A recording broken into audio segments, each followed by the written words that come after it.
right up, family. Uncle Johnson there, Brother Joe.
my people to be free, to be free, to be free. I want my people to be free, to be free, to be free. I want my people to be free, to be free, to be free. Hey. That's all that matters to me. That's all that matters to me. That's all that matters to me. Hey, hey.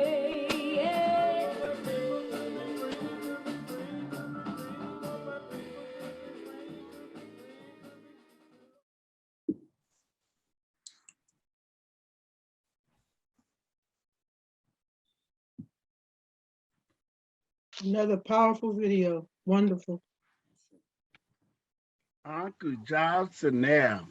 Another, as was said by Sister, another powerful message video. Good morning, good morning, good morning. We'll say good morning. Yes, Imhotep, please, I wish you all could see each other, but I just want to gather each other together before we open up the service. And raise your hands right now. Raise your hands right now. Let the spirit of the divine enter into this place and let it touch one another. Yes, yes, yes, yes. If anybody asks a question, what is it to be free? Baba Jeff has just played a video to answer that question. I think without a doubt, the divine has freed us up. So if you're going to have a worship service, the first thing we want to do is get freed up. Is that all right, Ashe? Ashe? Let's open up ourselves to the spirit. I hope people understand this is not a podcast. This is not an African-centered program. This is a worship service. Ashe? Ashe? I hope the rest of y'all are feeling me this morning.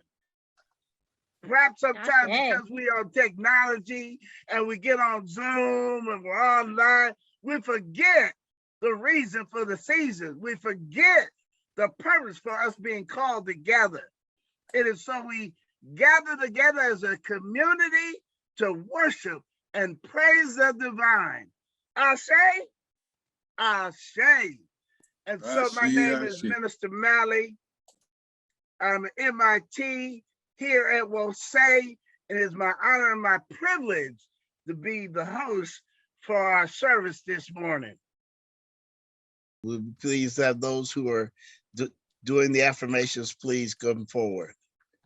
I believe that is the Teasley family. Yes.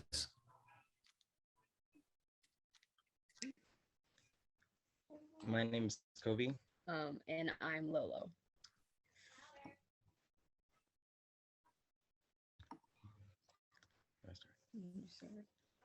Okay. We will know God's truth to be free and self-determined.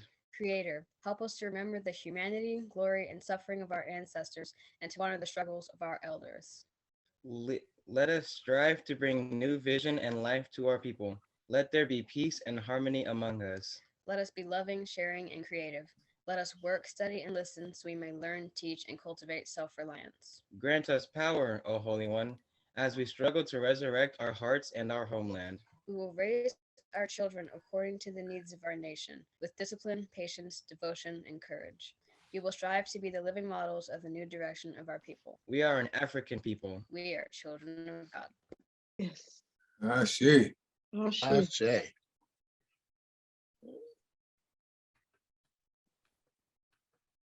And so now we have a song.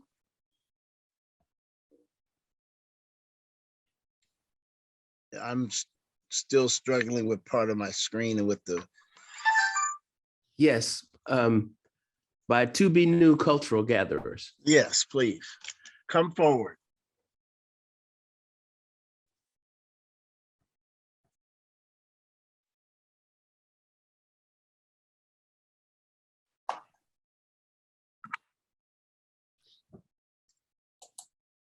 I saw that they were You're back muted. a second. Oh, You're yes. muted. They're muted. Can you hear us now? Yes. Yes. Okay, greetings, Wose family. My name is Brian P. Bowling. And I am Zakia G.E.K. Park Bowling, and we are the To Be New Cultural Gatherers. We'd like to honor the beautiful sisters here at Wose family because this month is Women's History Month. And we prepared selections that will honor women for this month. I would like to do a composition written by the great late Bill Withers. The title of the song is Grandma's Hands. Sure. And I've written a poem for the beautiful sisters here at Wose and our beautiful sisters in the world. My poem is entitled Celebrating Black Women.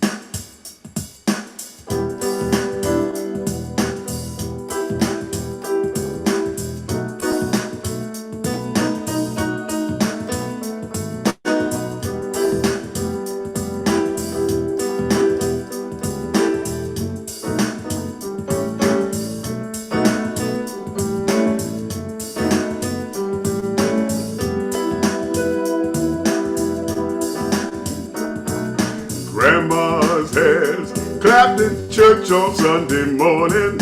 Grandma's hands played the tambourine so well. Grandma's hands used to issue out a warning. She said, "Sonny, don't you run so fast. Might fall on a piece of glass. Could be snakes down in that grass." Grandma's hands. Grandma's hands soothe the local unwed mother. Grandma's hands used to ache sometimes and swell. Grandma's hands used to lift her face and tell her, she said, "Baby, Grandma, understand that you really love that man. Put yourself in Jesus' hands." Grandma's hands.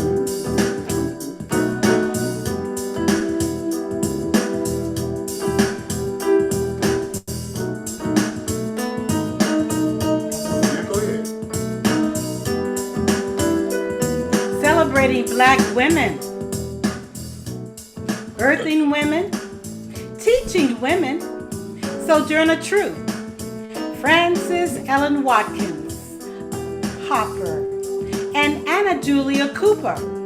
These women abolitionists, suffragists, activists, and advocates for Black women paved the way, creating opportunities for us to stay on earth yet another day.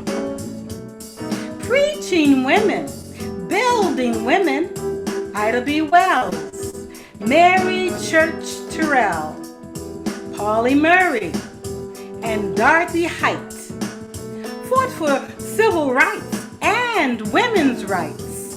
Women that refuse to slumber in blues, holding the torch until they're scorched, but never giving up. Mobilizing women, unionizing women in the factories and on the streets, organizing union meets. Hattie Canty, Vilma Hopkins, Lucy Gonzalez Parson, and Rosina Tucker continue to build using no frills, for women know that in due time our lives redefine. Hey, Grandma's hands clapped in church on Sunday morning. Grandma's hands played the tambourine so well. Grandma's hands used to issue out a warning. She said, "Sonny, don't you run so fast. Might fall on a piece of glass. Could be snakes down in that grass." Grandma's hands. Grandma's hands soothe the local unwed mother. Grandma's hands used to ache sometimes and swell. Grandma's hands to lift her face and tell her, she say, baby, grandma, understand that you really love that man. Put yourself in Jesus' hands, grandma's hands. Grandma hands used to hand me a piece of candy. Grandma's hands pick me up each time I fell. Grandma's hands, boy, they really came in handy. She say, Maddie, what you with that boy? What you wanna spank him for? He ain't dropped no apple core, but I don't have grandma anymore. If I get to heaven, I'll look for grandma's hands.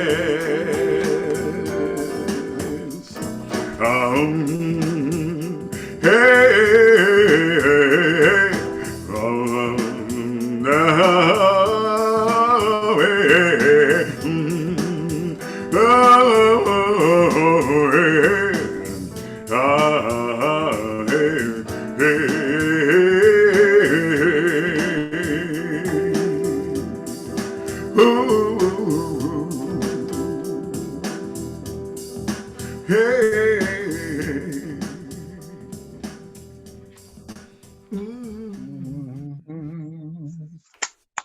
Yes, Grandma.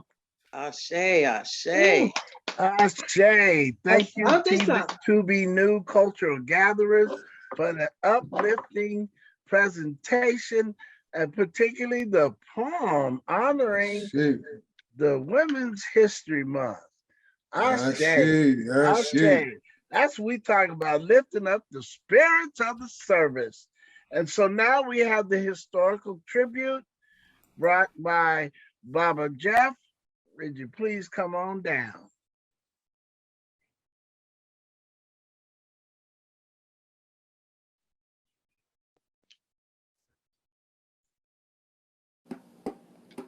Untitled Chapter. It is my honor to give the historical tribute today. The historical tribute is our continuing effort as a community to pay tribute to some significant, not necessarily famous person, place, or event in our history. Our commitment as a community is to keep alive in our hearts and minds at least 7 generations of our story. Be reminded that our ancestors and contemporaries did great things when they stayed connected to spirit, and continually remind ourselves that if we did great things once before, we can do great things again. We are also mindful that if we don't take the time to honor what we have done, it will be forgotten. It is my pleasure to pay tribute to a most uplifting, inspiring, proud African man and human being, George Pryor Sabira.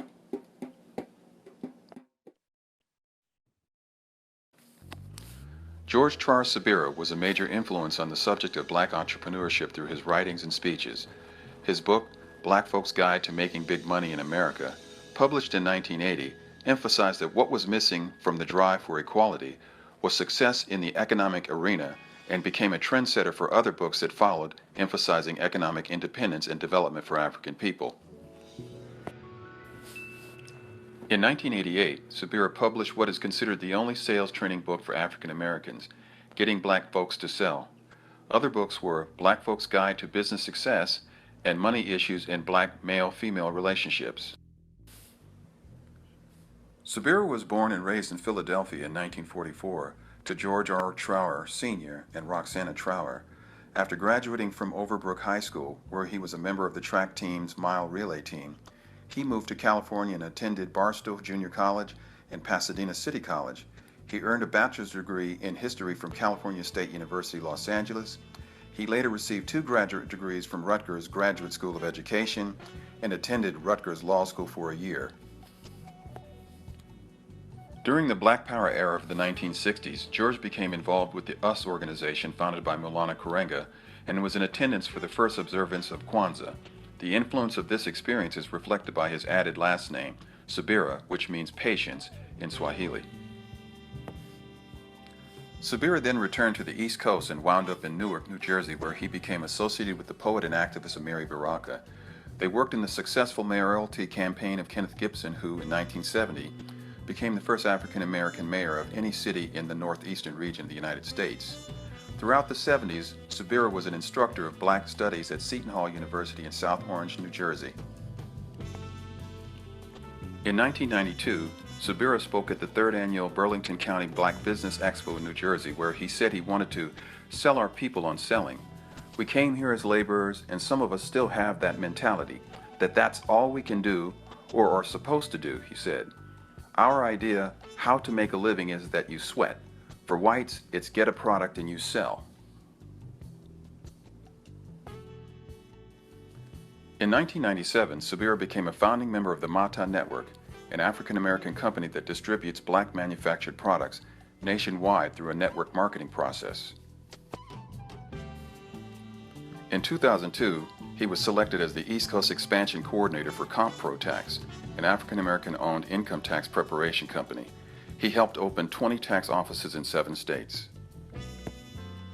Sabira traveled the country expounding economic independence and development for African people and was in demand at schools and conferences. He gained wide recognition for his ideas, was interviewed on Tony Brown's Journal, The Phil Donahue Show, as well as appearing in write-ups in Black Enterprise, Essence, Ebony, and Jet. And now, a lecture by Brother Sabira given at a bookstore in Trenton, New Jersey in 1997. Enjoy. I gave a lecture in Youngstown, Ohio. And it was about 200 people there. A nice turnout. Everybody was in their African garb, and everybody was all humble and just, in the spirit. And just before I spoke, they had a brother get up in front of the room, and he said, before we had the program, let's pay homage to our ancestors and pour the libations. And he had everybody hold hands, and they started to, he asked them to bow their heads and mention the names of forefathers and people who had gone on in the next life who had helped us fight the great battle, liberation. So I'm sitting there and I'm listening to 200 people roll off 5, 6, 7, 8, 9 names. And it hit me like a ton of bricks. It hit me like a ton. I had to change my presentation that night. I mean, I was on next. As soon as they got finished saying that, I was supposed to get to the podium and speak. And I was so hit with what I heard. And it surprised me so much that I had to kind of like change my whole presentation. What happened was this, to show you how deeply embedded in our psyche we are in terms of this business economic thing. I sat there and I listened to as many names as I could. And I heard the names of politicians. I heard the names of civil rights leaders. I heard the names of Jackie Robinson. I heard the names of athletes. I heard the names of musicians. I heard the names of all kinds of people. But guess what name you never hear? The name of prominent Black business people. You will never hear prominent business people, Black. Don't make a difference how many Black folks they hired. Don't make any difference how much money they loan people to get out of their jam. Doesn't make any difference what they invented to make people's life better.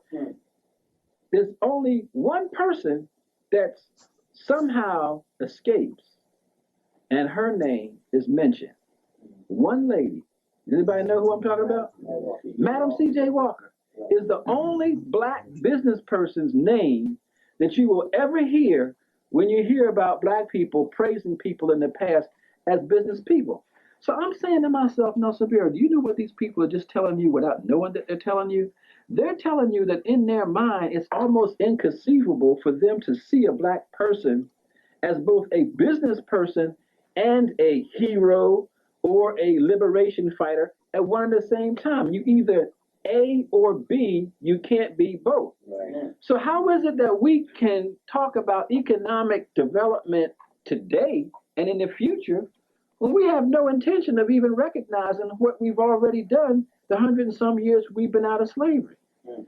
So I said, okay, that's something that I need to bring to their attention so they can see what part of the problem is. Part of the problem is our own programming with respect to business. Now, how did this come about? Well, I don't have a guarantee that I can explain to you how it came about, but I do have a theory as to how it came about. And the theory is this: slavery was an extension of the capitalist system. And when you are against slavery and you are against a system that says reap the highest form of profit regardless of cost, even if it means genocide in terms of the Indians, even if it means slavery in terms of African Americans, then you just go ahead and do that because profit is the ultimate thing that we're looking for. And from that kind of anti-capitalist thought, we developed an anti-business attitude. Not to forget the fact that during the segregation phases of our existence in the early 1900s and mid 1900s, it was largely the business community that hired us at such measly wages and kept us out of their concerns, had us coming at the back of the door and all that kind of stuff during the era of segregation. And again, that did not endear us to them or them to us. And so I understand the genesis of the anti-capitalist, therefore anti-business thought. But if that was so logical, then we would never run for governor. We would never run for mayor because we sure enough had racist mayors, and we could talk about how corrupt the political system is and how we shouldn't be a part of that. But once it became clear, damn, if I can get enough people to vote for me and we can run this town, maybe we can make some changes. The same thing, it appears to me, could and should apply in the area of economics, but it just didn't go that way. It didn't go that way. We seem to have been willing to integrate and see as a tool for our use almost every aspect of American society except the economic system, which seems to be gaining favor more and more throughout all parts of the world that in the past couldn't care less about American capitalism. On December 5th, 2010, Sabira collapsed and died of a heart attack while jogging on the track at Penwood High School in East Lansdowne, just outside of Philadelphia. George Trower Sabira, Ma Keru, was 66 years old. Ashe, Ashe, Ashe. Ashe, Ashe, Ashe. Wonderful. Thank you very much. Ashe. And so thank you, Baba Jeff. I'm glad you're uncovering some unaddressed or at least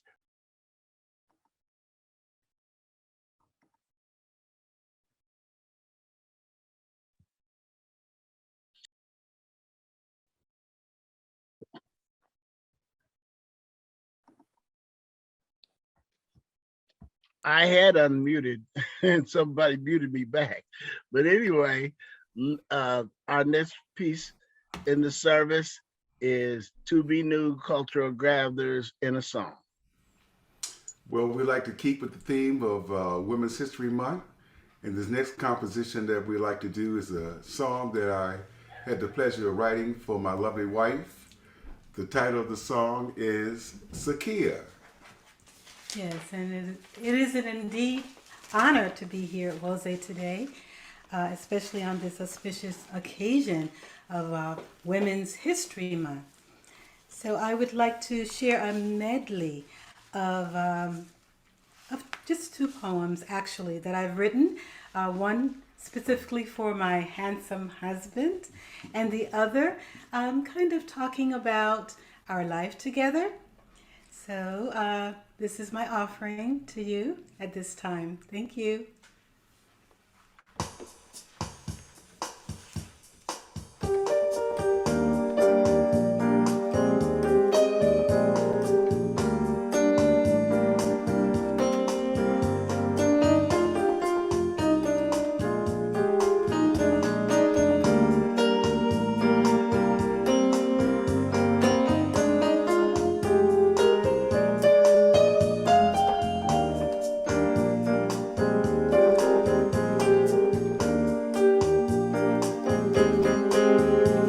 Zakia,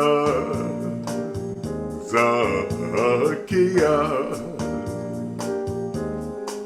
would you be my one and only girl? Zakia, Zakia, can we float around the world? I have lived in different countries, traveled different shores, but now my journey's over. It's you that I adore, Zakia, Zakia. Would you be my one and only girl? Hey. Would you be my one and only girl? Zakia,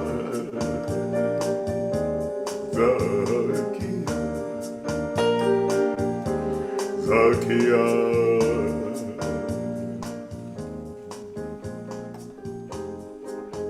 Your voice, Bryant, is like the sunrise, fresh and new, like the morning dew.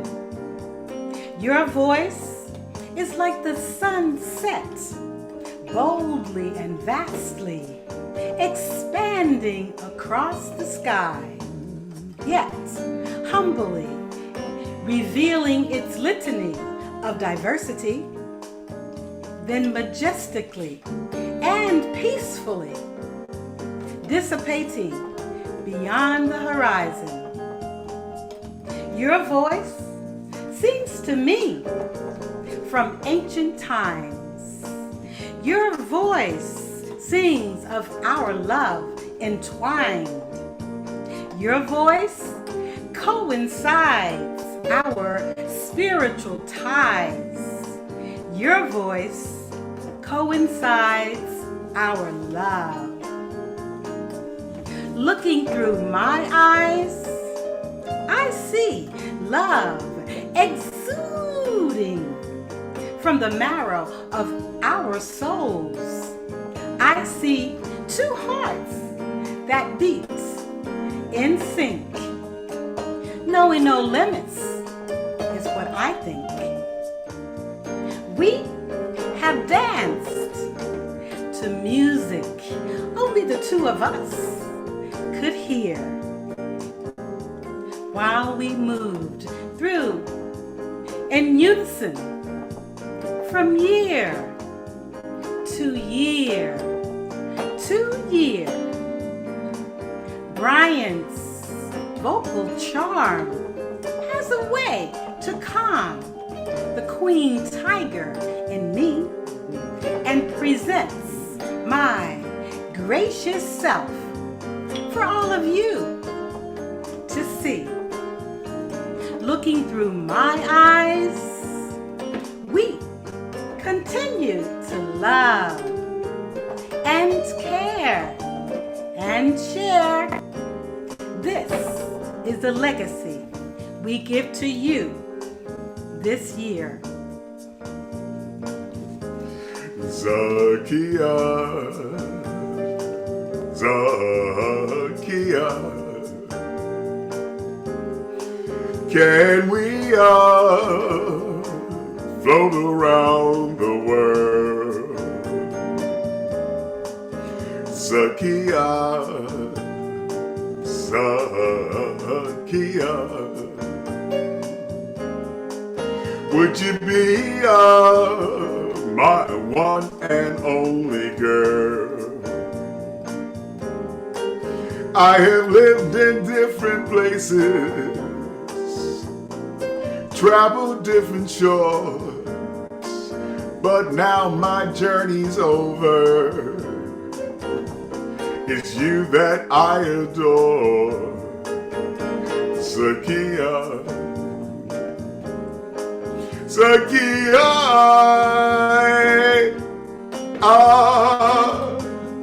would you be my one and only girl?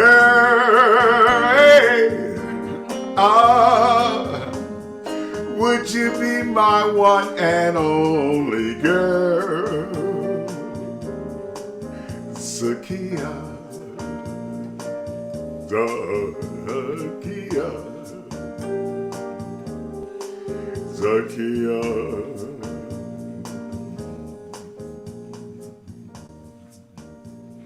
Ashe, ashe, Yeah, I'm back here. ashe. Huh? Yes, yes, ashe.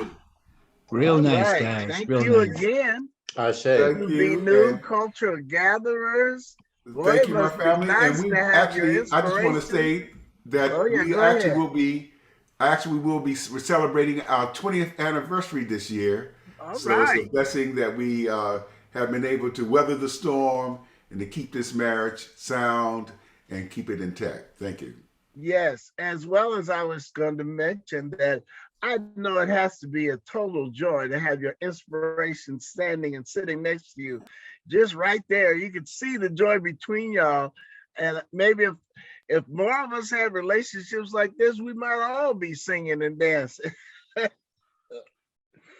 Yeah. So our next piece of the service is going to be taken in as the Litany of Sacrifice. Brother Ty, bring it forward.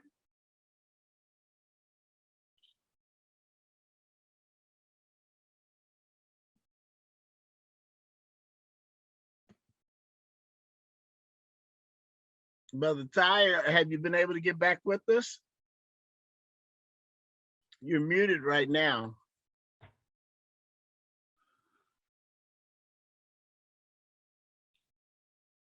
I think that Mama Latrice and Sister David are doing the No, David and Mama Latrice. actually, hello. I had to step away for a hot second. I apologize.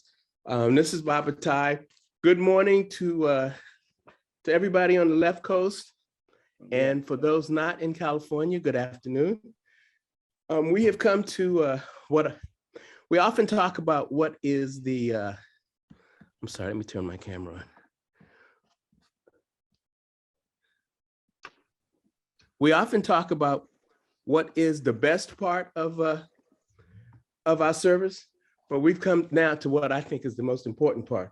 And this is the time that we give everybody a reminder and an opportunity to help support the Wosei community, both in Oakland and in Sacramento. We do have ongoing financial responsibilities, even in this time of COVID.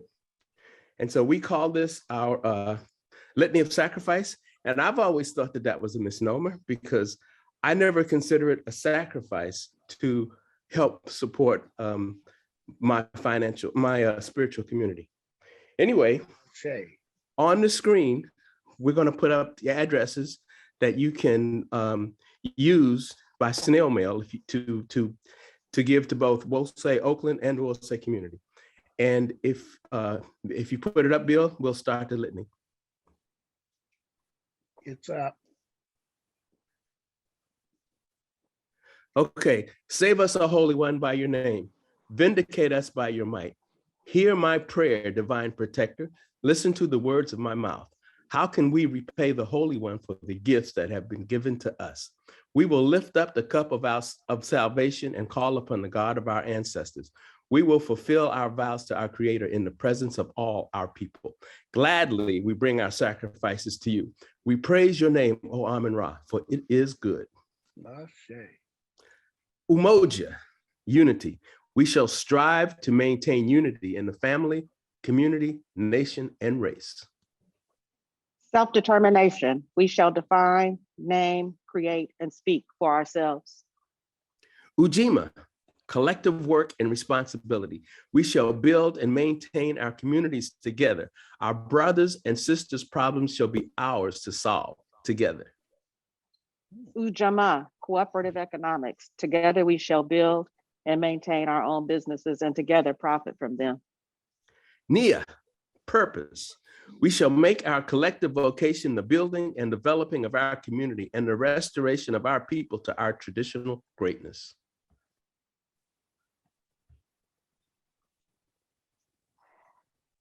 Kuumba, creativity. We shall do as much as we can in any way that we can to leave our community more beautiful and beneficial than when we inherited it. Imani, faith. We will believe with all of our hearts in our God, our people, and the and in the righteousness and victory of our struggle. Ashe. Ashe. As you all continue to make your contributions, we will have a prayer. Divine Mother, Father God, we thank you for this day. We thank you for every member that is here, those that are within the sight of us and those that are without the sight of us, those that are at home, those that are abroad, all of our loved ones in all ways. May they be touched. May they enjoy this day. May they understand the beauty of the things that the Creator puts before us, this incredible air and sun, the wind, the rain. We take joy in even these days that are a little bit chilly for us in California, because we know that spring is coming and that the sun is going to rise every day, just as Amun-Ra does. We ask that you watch for those that are sick, those that are shut in, that we offer extended prayers to them, that those who are suffering from things that we don't know about. Creator, Mother, Father, God, we know that all pain cannot be seen. So we ask that you be the balm that heals all those things that discomfort us and give us wisdom so that we can recreate ourselves and improve ourselves and help those around us as well. I'm thankful for this day. I'm thankful for every one of you. I'm thankful for whatever contribution you have to make, whether it be financial or your time or your energy. They're all valuable. They're all needed in our community. And we thank you for whatever it is that you contribute. I ask that every donation, every contribution, every sacrifice, that each be touched and blessed, and that they be multiplied many, many times for the good of our people. We ask these things in the name of Amun-Ra, and I say, Amen and Ashe, Ashe, Ashe, and Ashe-O. Ashe, Ashe, Aman. Awesome, awesome, awesome. So now we have a very special portion of the program that was unplanned for many of you, but it is a special presentation. I want to invite Minister Alicia Lovelady to come forward and begin this part of the service.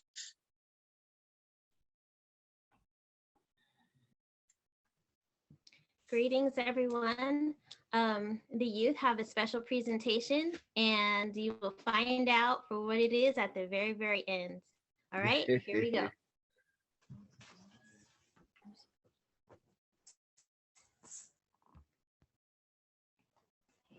Ready?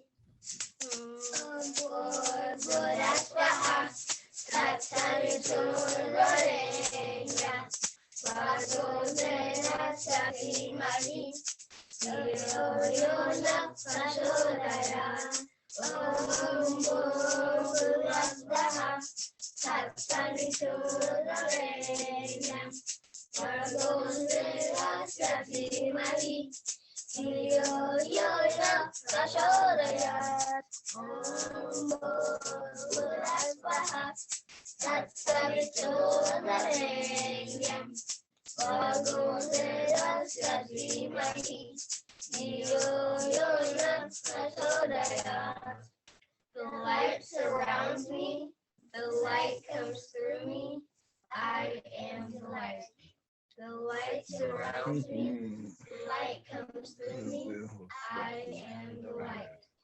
The light surrounds me, the light comes through me, I am the light. In you Kaladi, in you Haraka, Julia Uwawa, Yamungu, Rajesha Mary, Wangu Zima,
Happy birthday, Mr.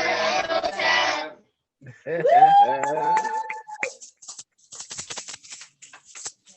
And that's our happy birthday to you, Minister Imhotep. Wow. Wow. Wow. That's beautiful. Beautiful. We need to go in the studio. We need to get with Mariana and record that. That's beautiful. That's wow. Gayatri mantra, your healing song. That's outstanding. Thank you everyone. Sabi, Dandiwe, Kobe. Let me try. God, I named all you guys. Who has that mask? That's oh man. I'm just glad to see you all. Yeah. Brother Minister, if I can interrupt, the birthday celebration is not complete yet. Oakland also has something we want to give. So we're going to call on Baba Katabasi. Baba Katabasi, yeah. Good morning, good afternoon. Greetings to each and every one. Welcome. Yes, this being Minister Imhotep's birthday or pending birthday, we wanted to do a little something to acknowledge it and to just commemorate our love and respect for him and the work that he does for the community.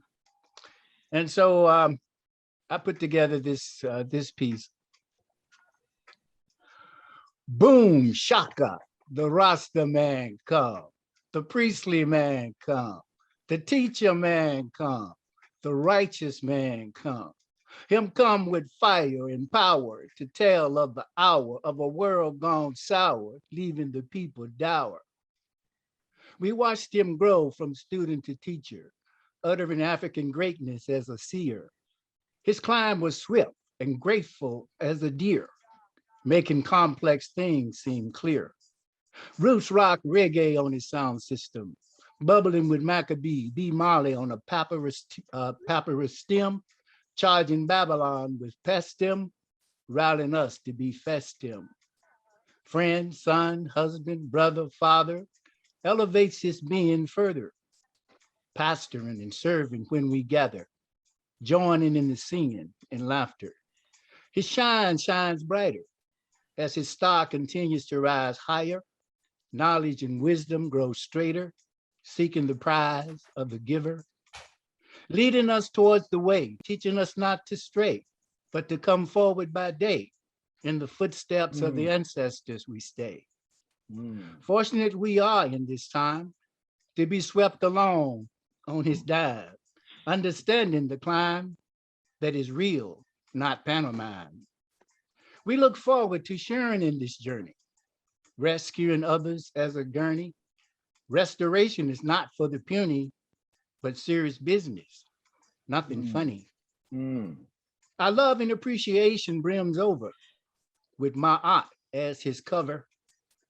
Truth and faithful as a lover, may his star shine brightly forever. Happy birthday, Minister Imhotep, my brethren. Happy birthday. Wow. Happy birthday, Minister Imhotep. Give thanks. What a nice, oh man. Okay, let's end service now. All right. Well, be as it may sound that good, we yet have to have the message. So without further ado, introducing our birthday boy and celebrated minister, have at it, Minister Imhotep Al-Kebalah. Give thanks and praise to the Most High. Yes, yes, indeed. Thank you so much, Teasley Youth. Thank you so much, Brother Katabasi, a top-ranking poem, and I appreciate everything. Thank you all. That's great. I was surprised. I had no idea. I didn't know it was going to happen. Wow. So I'm glad we got back on. So I want to talk to us today about well, firstly, I want to show you my picture, the picture that I have up here. See that? I hope you can see this clearly. This is the hospital. This is, if you go to Saqqara and Kemet, this is the hospital. The patient would stand on this platform here. You could choose two sides. You could choose the male or the masculine side or the feminine side. You could stand on that. And then when you go up these stairs at the top, this is where the Imhotep would sit. Imhotep is not necessarily a name. Imhotep is a title. And the last of the Imhoteps is the Imhotep that we know from the third dynastic period. And the Imhotep would sit here and supervise healing. And then over here, this niche, the doctor would put his head in that, and he could see the person on the platform, and he could tell what type of healing that needed to take place. Well, that's what this picture represented. So I thought I would include that. I learned that from a person by the name of Stephen Mailer, and he learned it from an indigenous wisdom keeper by the name of Abdul Hakim Awayan, that you can see in the movie, in the documentary, The Pyramid Code. So our first, our freedom writing today will come from, I want you to write this down. I don't have my PowerPoint. I'm in Kaba's office this morning. Last week, during Debbie's historical tribute, my laptop started bouncing, started going up and down, logging off, signing on, and so I'm ordering a new PC, a new laptop, and it won't be here for another month. So I'm using Kaba's equipment. Actually, Makalisi said I sound better at using Kaba's equipment, so maybe I should stay here. Anyway, from Dr. Theophia Obenga's African Philosophy, the Pharaonic Period, on page 541, we find these words. Originally, the word neter meant the awakening of higher consciousness within primordial essence. Noon, with created beings, extending the Creator's creation daily, as the sun is ceaselessly born and reborn from its own energy. This is a philosophy that exalts life in the name of cosmic order, Ma'at.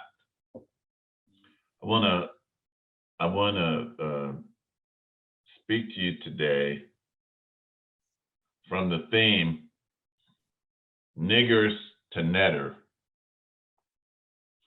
Niggers to Netteru. I want to thank the To Be New musical group. I love that song. And Zakia, actually, my niece is named Zakia, and that's a name that means intelligence. So I'm happy to know you, happy to meet you. So from niggers to Neteru. Now, that word was not used in my home as a youth. My mother always used the phrase, those ends. At first, as a young child, I did not comprehend the meaning or connotations being made, but I knew that she was not referring to folks who were acting in a positive manner. It was always used with people that seemed to go out of their way to do things that were negative, to do things that were silly. And it was used towards people who went out of their way to do ignorant things. It was never used in reference to positive acting Black people. And where I lived was in a middle to lower middle class neighborhood, more lower than middle. And there were African Americans from all walks of life. There was Dr. Crawford, who was a medical doctor who had his office and medical clinic across the street from my grandmother's house. Always kept a cigar in his mouth and called everybody Hoss. There was Taylor Memorial Church across the street from my house, where Reverend Grissom was the pastor, and he was a man who had walked and worked with the Reverend Dr. Martin Luther King Jr. There was the Love family that lived around the corner on Adeline Street. And Mrs. Love was a good friend of my mother, and if she wasn't the first African-American woman to graduate from the University of California, Berkeley in the 40s, she was one of a few. And she was the only person that could call my mother Ginger. And her name was Lillian, but her family and close friends called her Cutie. She was the organizing leader and inspiration for the formation of the Oak Center Neighborhood Association. And the Oak Center Neighborhood Association was an organization dedicated to the continued beautification of the neighborhood and homes in Oak Center area of West Oakland. Those members of that organization fought City Hall to keep the houses in Oak Center from becoming projects, from becoming like the Acorn Projects. There was Father Howard, who was one of the few African-American Catholic priests in Northern California. There remains in his honor a recreation center on St. Patrick's school grounds with his name on it. And there are many positive examples of African American men and women, boys and girls that I could point to, but none of them were ever referred by my mother or father as those ends. Now, on the other hand, there were other examples and times when my mother felt a need to point out those ends. There were guys who would stand in front of the liquor store on Peralta Street and the pool hall. It was like their job. They were always laughing and drinking and doing nothing all day long. There were women who stood out on the street corners of 7th Street and MacArthur Boulevard and San Pablo selling their bodies. There were folks who didn't try to keep up their neighborhoods and their houses clean, and who made it was almost like a duty to spread trash in our area. But they always managed to have a Cadillac parked in the front. There were people who were always fighting amongst themselves and who seldom you saw doing anything remotely positive, These were the folks that my parents designated as those ends. That's right. That's right, Mally, those ends. You know what I'm talking about. Yes, indeed. Tell it. And so in the early 70s, early to mid 70s, there came along a brilliant comedian by the name of Richard Pryor, who made the N-word popular. I didn't realize at the time how sick and tormented he was in his existence. Dr. Ben tried to tell me, but I was a young person and I didn't want to listen. He claimed that the reason that he used the N-word so much was that he was trying to take the sting out of the word so that as others use it against us, it wouldn't hurt so bad. But sisters and brothers, he went overboard. He probably had not had the opportunity to read what the Honorable Marcus Messiah Garvey said in his book, The Philosophies and Opinions of Marcus Garvey, that what you do today inspires others to act at a future time. Just remember that. What you do today inspires others to act at a future time. Come on. And now look at what has come to pass with us African Americans from the 1970s to 2022 with the N-word. You can't even listen to a contemporary song by an African American artist, rapper, singer, hip-hopper, whatever you want to call it, without hearing the N-word.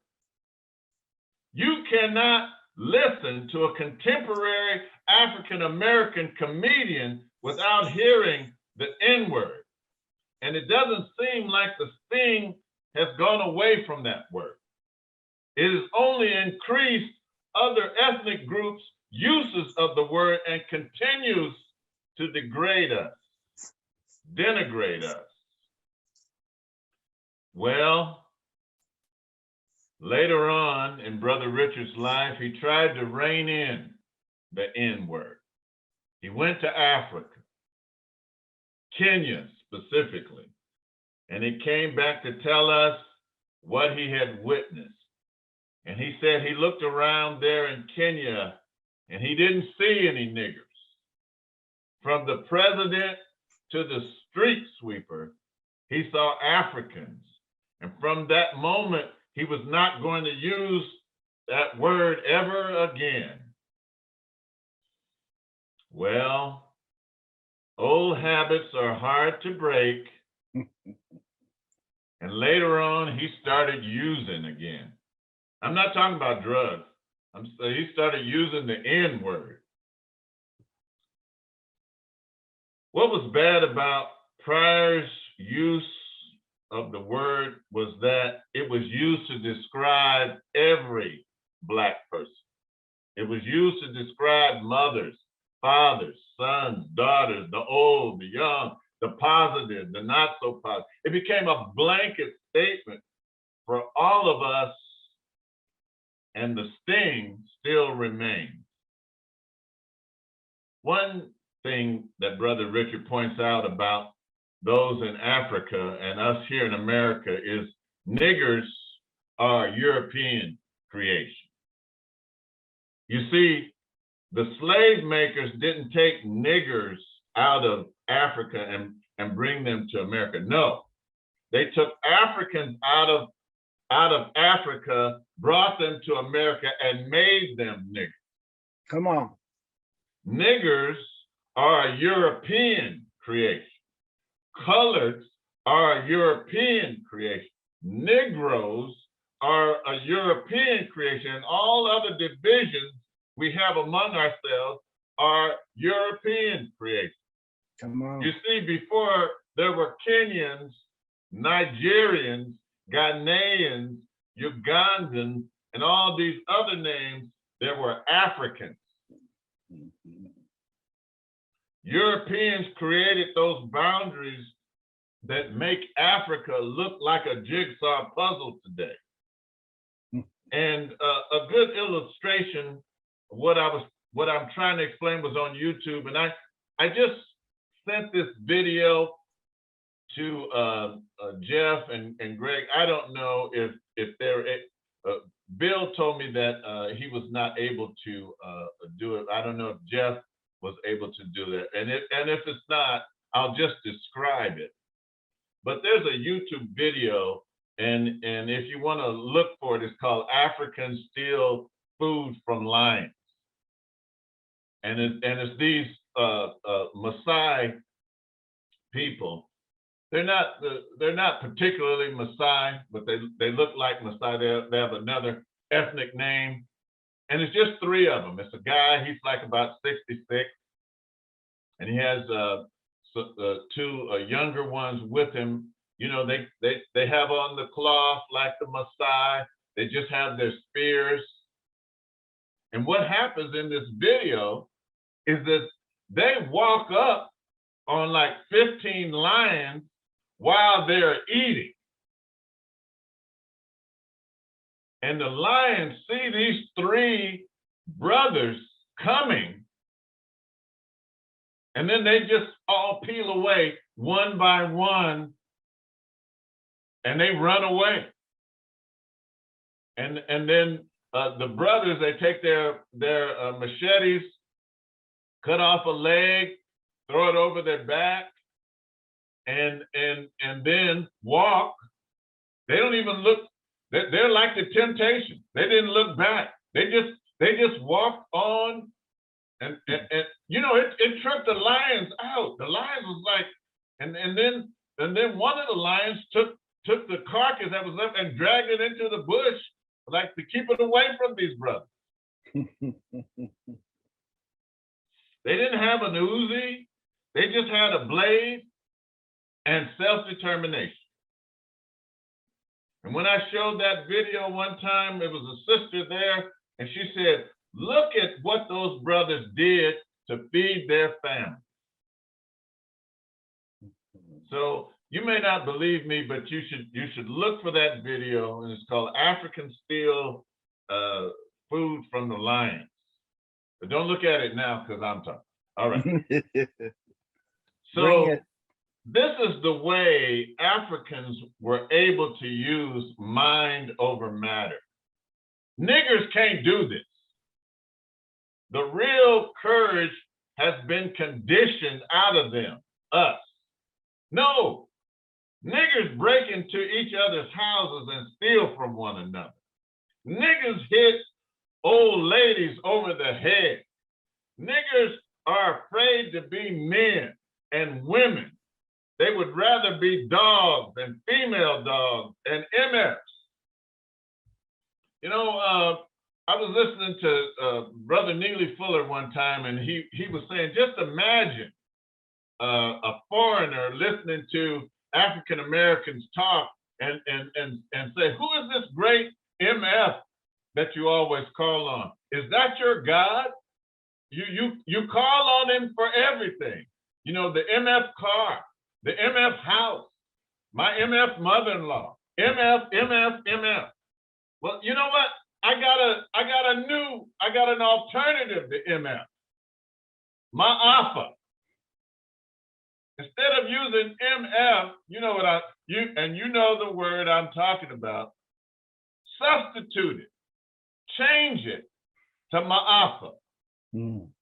Ma'afa, the key Swahili word meaning disaster or terrible occurrence.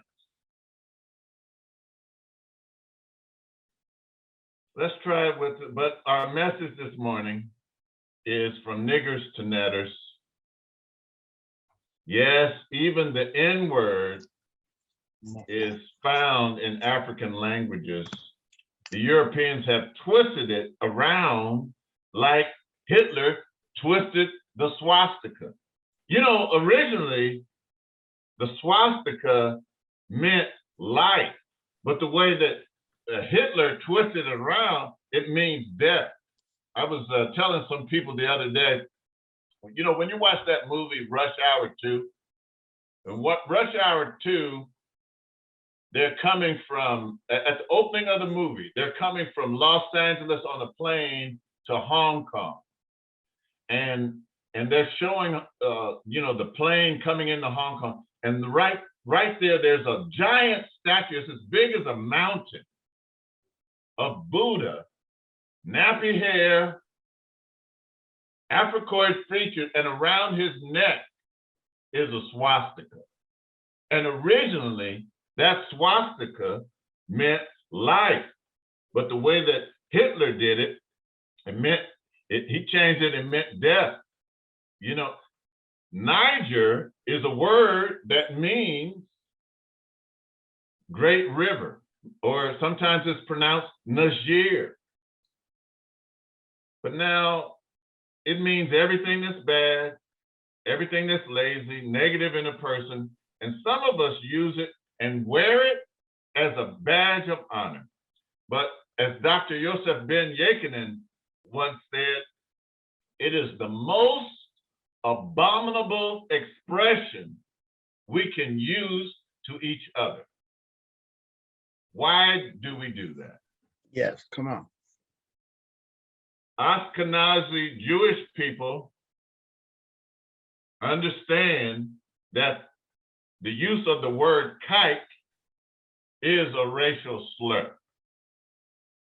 People of Italian ancestry understand words like wat is a racial ethnic slur. Chinese understand that chink is a racial slur. Japanese Americans who were imprisoned in concentration camps and had their property seized by the government of the United States understand that Jap is a racial and ethnic slur. Yes, it's offensive to Native Americans who live in North America to be called Redskins and to have their name used as a team mascot. But for some reason, we don't get it.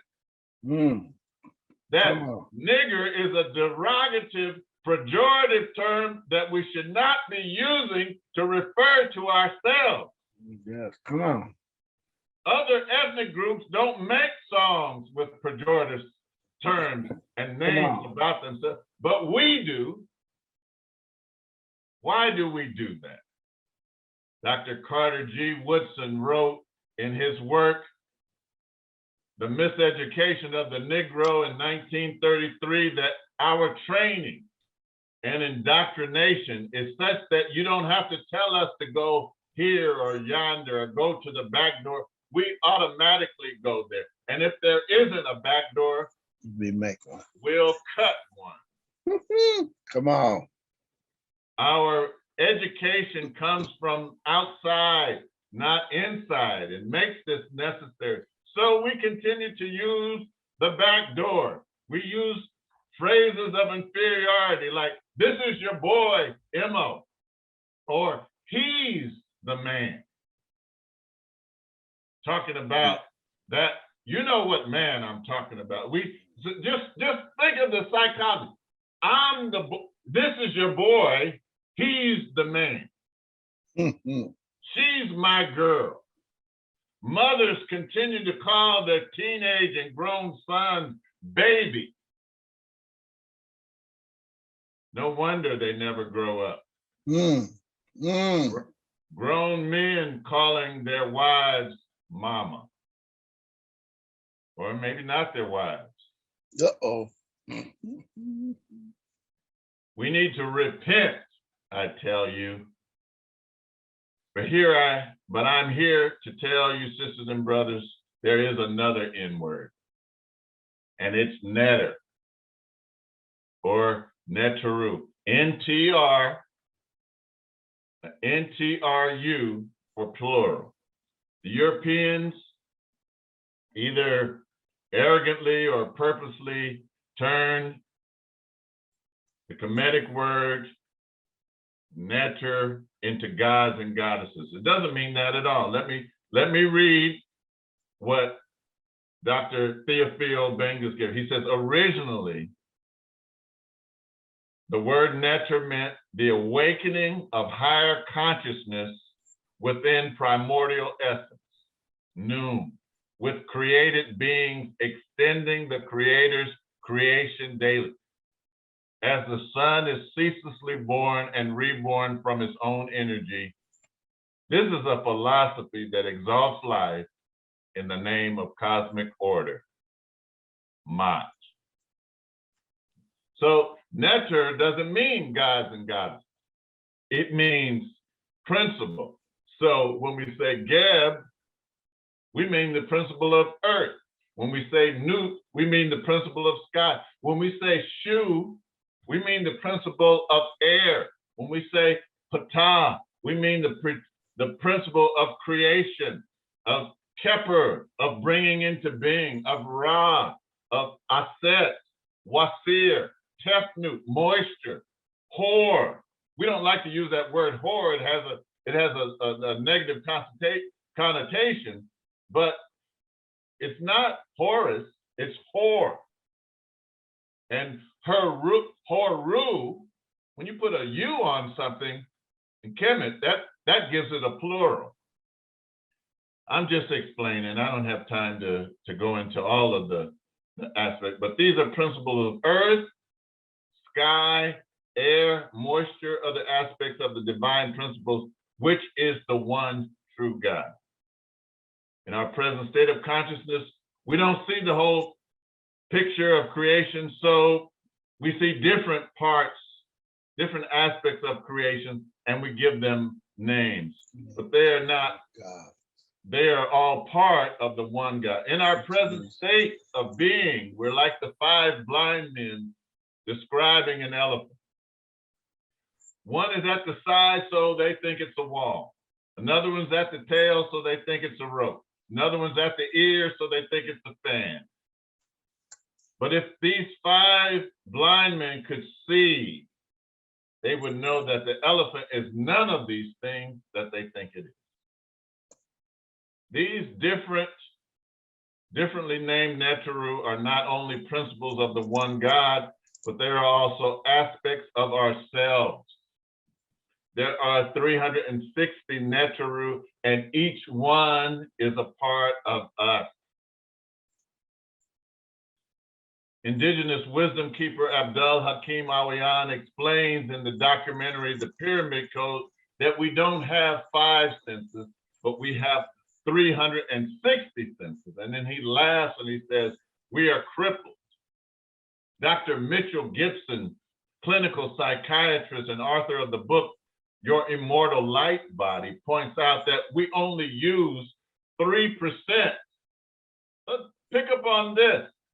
We only use 3% of our DNA, and that the other 97% of DNA Western science calls junk DNA. Junk DNA is a superstitious term used by so-called men of science. But I was watching a movie one day, it was Bruce Lee, and he was talking to his teacher. It's called Dragon, the Bruce Lee Story. Jason Scott Lee actually becomes Bruce Lee. And there's a scene where he's talking to his teacher, Yip Man, and he's explaining, you know, different things that are happening to him. And he says, I always thought that this was superstition. And then Yip Man, his teacher, tells him, he says, superstition is a word that the ignorant give to their ignorance. Superstition is a word that the ignorant give to their ignorance. So if we could use the other 355 senses and the other 97%, then we would come to the state that's in the Bible, in the book of John, chapter 10, 33, and Psalms 82, 6, where it says, you are God. Our ancestors would say Neteru or Nuk Punu. Nuk Punu. I am that. I know what I'm saying is difficult to accept, but we need to stop sinning and repent. What? A minister of the sacred African way is using Christian terminology? Before I lose you, let me break down these words. Sin is from the Greek hermothia. It's an archery term meaning missing the mark. Missing the mark implies a state in which seekers have strayed from their path and need to get back on course. Repent is from the Greek manatonia, which means to change one's mind or have a shift in consciousness. That's what we need, sisters and brothers. We need to have a shift in consciousness. We have been taken off the path by Satan or the adversary. This adversary has clouded our vision, has kept our world in a perpetual state of fog, and has prevented at every turn the light of truth from shining in and turning on things within us that would allow us to recognize that who we really are and why we're here in this world and our connection to the primordial source. Instead of pursuing higher goals and lofty ambitions, we wallow in the mud of fear and ignorance and superstition, and we enjoy it. We celebrate it. We use derogatory terms and words to refer to ourselves and each other. We write, we sing, produce songs, but not to be new. They gave us something positive to how you should approach, how African men and women should approach each other. Thank you today for singing that song. Let's shift our paradigm. Let's change that paradigm. Instead, let us strive for mental excellence and moral elegance. Let us repent or change our minds or shift our consciousness from being niggers to Neteru. And we can start by calling each other netters. Let me give you some examples. That netter, Kobe Bryant can really play basketball. That netter, John Legend, can really sing. That netter sure is fine. It's been a long time since I've seen that netter. Hey, netter, how are you? Come on, speak it. These are just some examples. You fill in the blanks. You use your imagination. We need to get back on course. Hey, course correction. We need a new course that's heading to internal development and self-mastery. Let us block all that old training. Let us open up our minds, our souls, our spirits to the light of God, which is encoded in our very DNA. I was in a meeting at the Network Security Operations Center for the County of Sacramento, and an email cyber alert came into our boxes warning us about computer viruses and malware that are trying to infect the county servers and PCs, and we need to not let them into our network. And one of those things to do was to block subjects and to block IP addresses that are known to contain contamination. And this is what you and I must do. Yes. We need to block subjects that come to our mental and spiritual inboxes that contain the subject hate, that contain the subject fear, that contain the subject doubt, that we need to block out anger. We need to block out negative names. We need to block out words, concepts, negative feelings, negative vibrations. Let us accept who we are. And who are we? We're netter.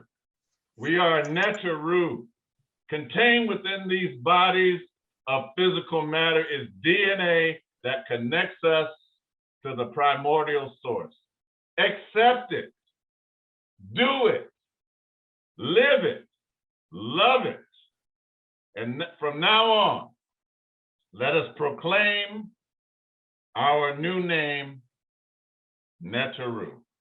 Ashe. Ashe. Ashe. Ashe. Ashe. Ashe. In honor of Neteru. So as one Neteru to the rest of you Neteru, you beautiful Neteru, I think you all, if you're like me, you have just been blessed. Let's thank and let's give, like what Brother Malik always likes to say, a black hand to appreciate and celebrate what we have just been able to partake in. Yes, yes, indeed. Thank you, Imhotep. You usually, birthday guys are usually the ones that receive presents, but I think all of us can agree we have just been given a birthday gift. Thank you again. Ashe, Ashe. Ashe. Now, there might be some folks, some undiscovered Neteru, who may need to identify that this is a community, this is a fellowship that they would like to become connected to. If you are one of those unaffiliated Neteru, this is your opportunity to lift up your hand, raise it and say, I want to be a part of this. If you are not yet a member, you can go into the chat and give your information, where Brother Ty and MIT Rana will contact you and follow up your request. I don't know if I can't see the chat right now, but if you want to take this opportunity, this is an invitation. The doors of the church are open. Come and be a part of this movement. Ashe? Ashe? Ashe? Ashe. Ashe. Ashe. We are children of the sun. Oh, yes, we are. In every task we shall overcome. We were first upon the earth, and will be the last. That's the holy word. We were the first. Go ahead, Brother Desmond. Brother Desmond has his hands raised. Go ahead, Brother Desmond. Huh? He's still still on mute. Still on mute. Are you muted, brethren? Accident, my mistake. Blessings, Neteru. All right. So if you have taken the opportunity to, I'm sure Brother Ty or Sister Rana will get a hold of you. And at this point, we have our traditional song, Lift Every Voice and Sing.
Beautiful, beautiful. Thank you.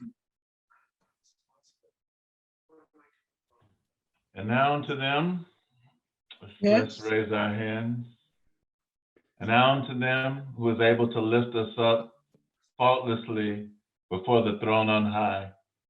May they empower us to be a people with one aim, One aim, one vision, one vision, one faith, one faith, one destiny, one destiny, one love, one love, one heart, one heart, one God.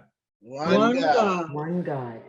Let us call upon the name of that one God as our ancestors and elders have done for countless generations, for time immemorial. Let us all say together,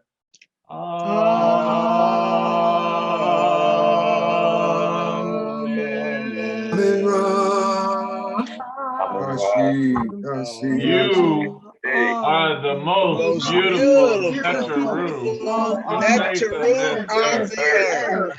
And in the universe. Ashe. Ashe. Ashe. Oh, Ashe.